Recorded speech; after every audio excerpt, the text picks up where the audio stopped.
Hello and welcome to an of Create the Edge. Today we have two of our amazing friends, one from Nigeria and the other one presently located and based out of Bahrain. We've got Faith Nwawobia and John Gora. It's an absolute pleasure to have them both on as our guest speakers on the Stay on the Edge series, and I'm going to pass the mic over to Joy to introduce them and to ask them the question that we would like their clarity and on their clarity on. Thank you, Yusuf. It's a pleasure to have you, Faith. And John, thank you so much for being on Create the Edge. Let me introduce Faith. Faith is a professional business development strategist and a content writer with a background in banking and finance. Recently, Faith has been focusing on developing incubation programs for young apprentices in Africa through Apprentice Crusaders Network, and is equally responsible for coaching and mentoring young people in career and business development. John, in Bahrain, is a strategic leader and a podcast host focused on sales and marketing with great experience in surveillance and access control system operations. Thank you, gentlemen, for being on the show. We'll start with Faith. My question for you, Faith, on behalf of Create the Edge. Change, technology, and its impact on the individual and businesses is the noise that we are hearing on a daily basis. Amidst all this, you're driving an excellent innovation in the form of the Apprentice Incubation Program. Could you share with us how this is helping individuals and businesses to create a strategic edge that aids in making them, the person and the business, sustainable? Thank you very much, Joy. Truth is that we live in a tech-driven world, which many has become aware that it is already a global village, if not a global family. So the result of this globalization has made it necessary for people and businesses to continuously challenge their processes and strategies. As what is trending today may be obsolete tomorrow. Among businesses, one thing that must be very paramount if they must continue to operate is to become more innovative and responsive to the happenings of the moment and to well positioned for the future. To build the right innovative system will require a strong leverage on technology, which for me starts with first connecting with the world. Meaning that businesses and industry leaders must teach young people how to challenge their ideas with the right skills with the world, with the rest of the world, in order to ensure that the right innovative strategies are employed in carrying out their duties.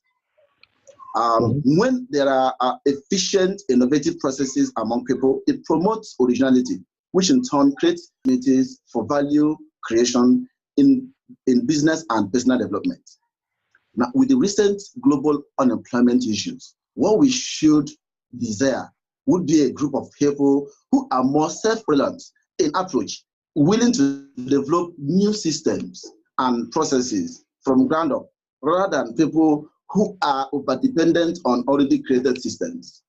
Advocating for apprenticeship incubation program is my way of making it possible for young people to be groomed to not only generate ideas, but interact with the rest of the world and their network in ensuring that the ideas are well executed. Now, going by this, we also ensure that it is with the help of social media, it is easier for them to interact with their peers. And in doing this, it is very paramount that the incubation programs will be used to empower people to become job creators instead of job seekers. And they can only do this by leveraging on technology, especially the social media, like I already had mentioned, to display their skill sets and professions towards a better profession, or to showcase to the world what they have, which is already not known. So it is a very social media edged with the technology for young people to showcase their skill sets, which are not well seen. So with the apprenticeship incubation program, it positioned in such a way that a platform is created for these very young people to showcase their skill sets. So this skill set that they are showcasing, and the importance of it is that it can also be an avenue for businesses to also use it in form of entrepreneurship skills. Because when someone is developed in having a self-reliant ideology rather than being over-dependent, the person will own the system even when he works with someone else. So you work with a system, you take that system to be yours. The apprenticeship incubation program, outside being an entrepreneur, which is the end result, it also has the capacity which it has to do and bring the idea is that young people are challenged in what they're doing and given the opportunity to be challenged. And then the apprenticeship incubation program, like we are crusading, will enable them to have the necessary skills in order to stay on their own, build new systems, project themselves properly with the help of technology, which social media is doing, so as to be seen by the rest of the world. So that's the mission, and that's also a very good way businesses can also harness from what we are doing from here. Thank you so much, Faith. That's excellent. I mean, you're actually, the whole apprenticeship program, our understanding is that it's creating a ground up way of imparting skills that creates a new process and a new system, so that, you know, the sustainability of the individual leads to the sustainability of a business. That's how we are seeing it. Great. Thank you so much. Moving on, John, I'm going to take it off from apprentice and on behalf of Create the Edge and move into the sports industry, which is where, you know, you have your leadership roles. So the entire sports industry provides many a learning where investment and adoption of leadership and technology is concerned, especially all sports. If we look at any sports, individual or team, technology has been adopted over the last 5 or 8 years very heavily. A key driver of this is that the adoption of technology is dependent on the leadership of a particular club or in the sport. So it either makes or breaks the tech usage in terms of the experience players, referees, umpires, everybody has and fans have. In your opinion, what are the learnings out of sports leadership that individuals and businesses can take on board to create a strategic edge, again, with the intention of making themselves and the business sustainable? Very great question, Joey, and thank you for inviting me to Create the Edge to discuss about leadership in sports. Everybody knows about sports. It's 90% acceptable within the globe. And something, if we want to talk about creating an edge within sports or within leadership, or how it can, leadership role in sports can create the edge for sustainability of a business or a person himself. One thing that we have to understand is we need to ask ourselves what makes a business sustainable and what makes a team or a person sustainable. So we're gonna look at the environment where the business operates, the business itself. We're gonna look at the social status of the business and the social status of the people within the business. We're gonna look at the economical challenges and the economical base of the business and its surrounding. And for instance, let's take an example of a coach.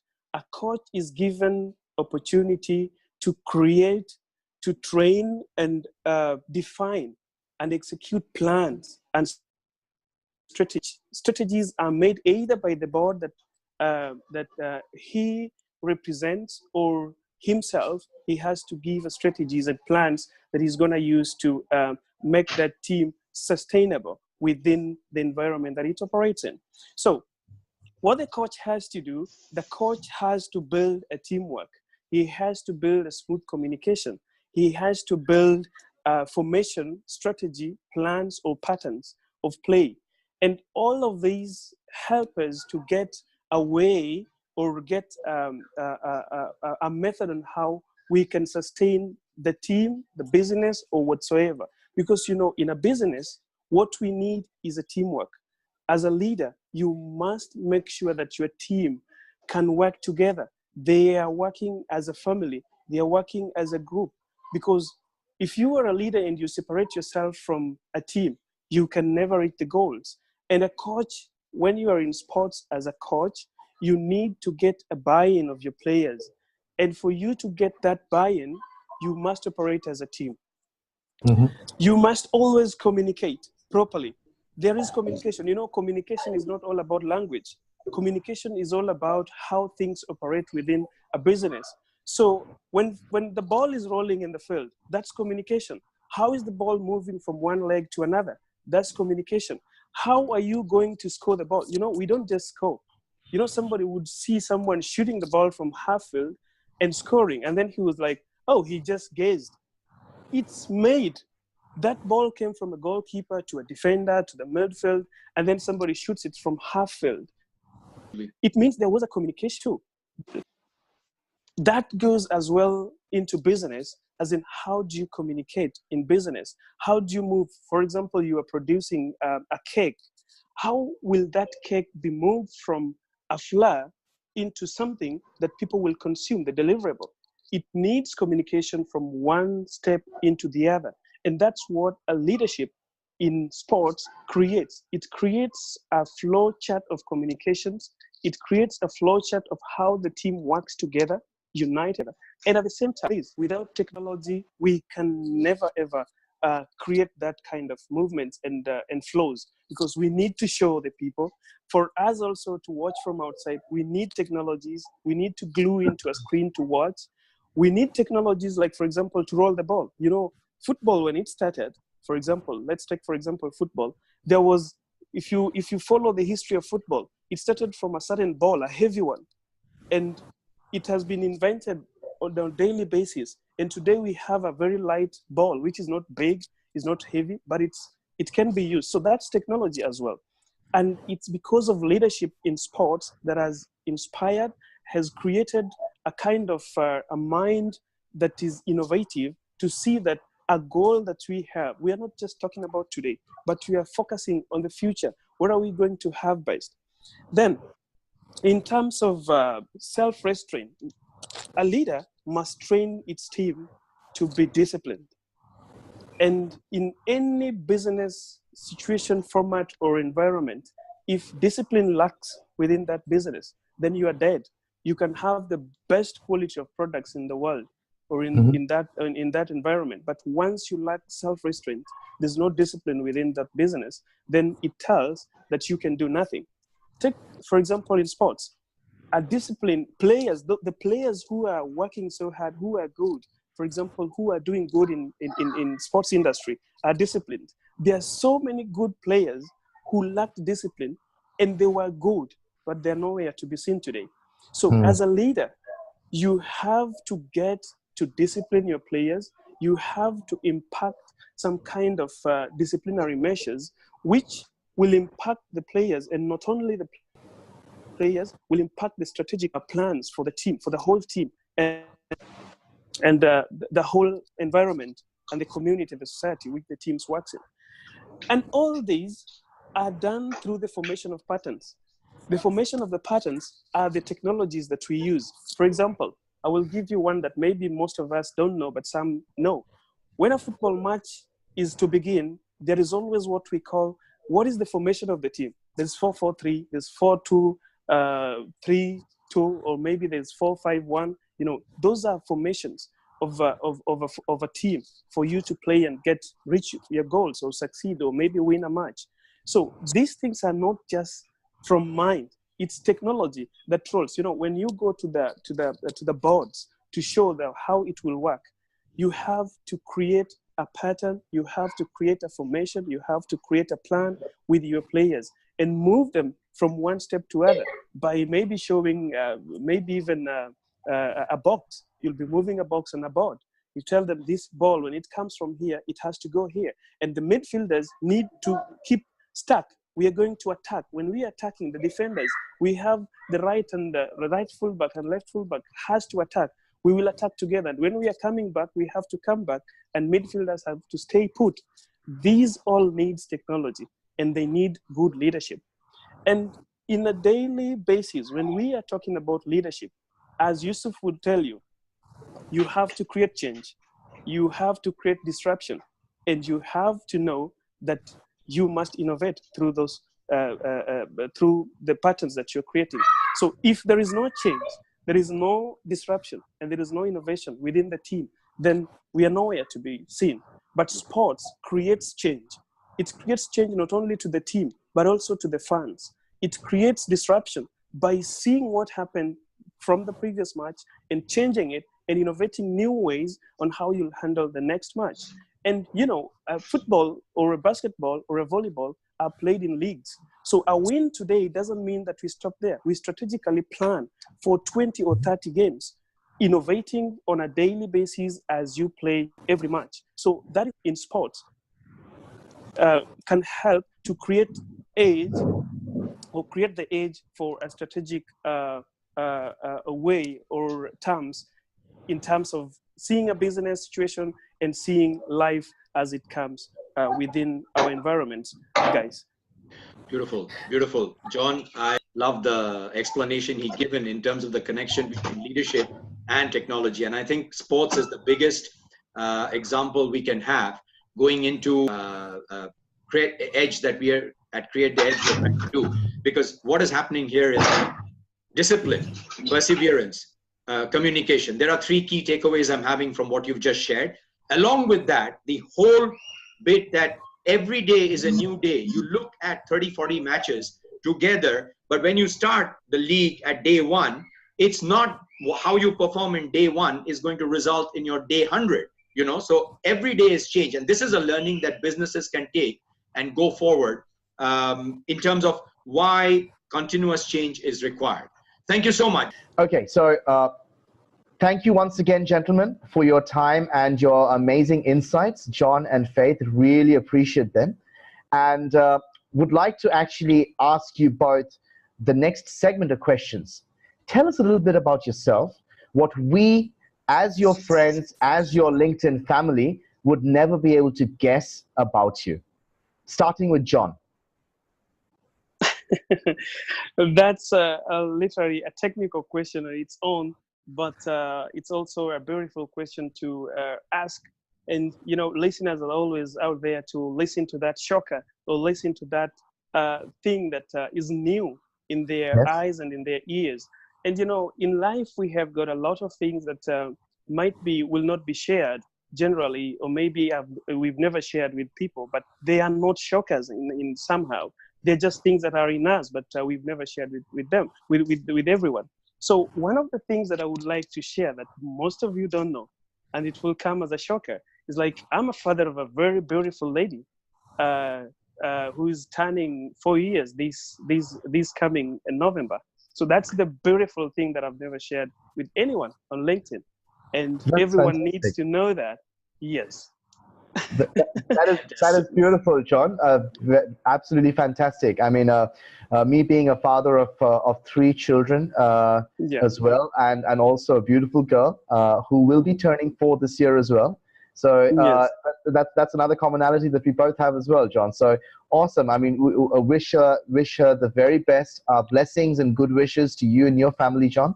And thank you so much for sharing this beautiful little feature, which we are glad and honored to be the first ones to actually know of it. So thank you, John. Appreciate You're it. always welcome, Yusuf. You're always welcome.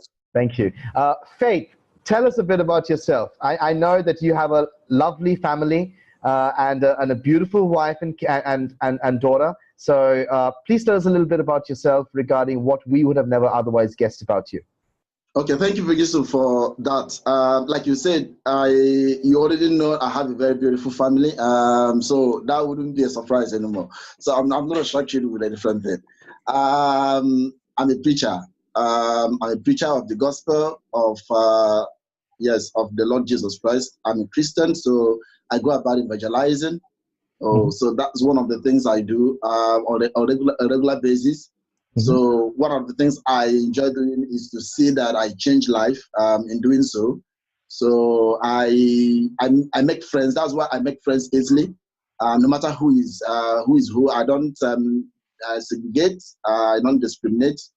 Once I see you, what I'm looking at is the inner person. Circumstances actually make people behave the way they are behaving. Not necessarily that they are bad.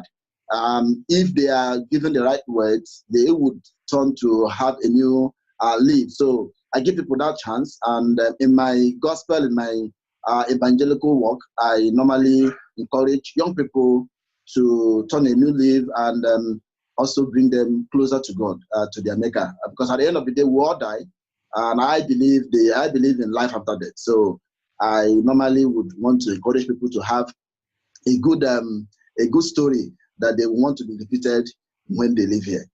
So that's what I do. That you would not know. So now you know. And thank you once again, both of you, John and Faith, for your time and your insights and your friendship with us over these last months, and looking forward to continuing that relationship moving forward. So thank you once again for gracing the sets of Create the Edge, and wishing you both a fantastic day and a brilliant week ahead. Take care. Take care. Thank you. Thank you very much. Thank you for the opportunity. Thank you. Thank you for the opportunity. Thank you.